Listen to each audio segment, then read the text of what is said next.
Being a female business owner in the late 90s, early 2000s, there were not a lot of women business owners.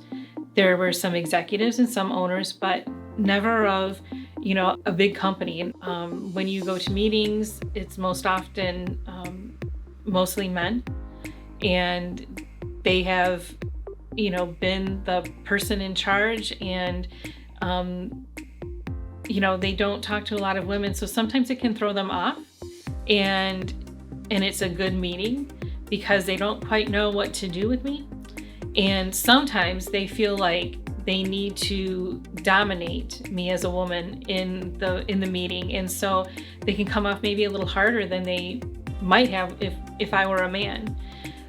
Also, when I have a man with me in a meeting, they always assume that person is the owner, that person's the person in charge instead of me. I have a great team, and they always refer it back to me, and they always make sure that everyone in the meeting knows that I'm the owner and I'll make the final decision.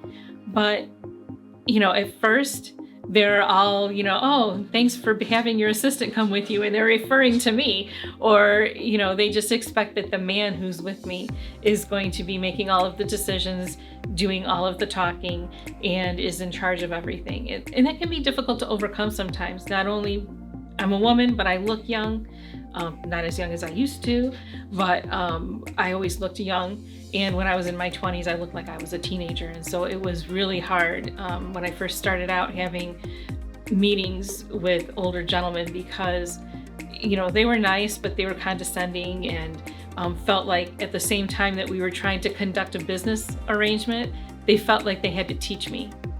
And I've learned a lot over the years, and I appreciate all of those teaching moments. But it would have been great if I had just been treated as an equal. At that time, I was a small company with the hopes of being big like we are now. But it was difficult because everyone thought that I was doing a hobby. Oh, you're a sign language interpreter? Oh, how nice.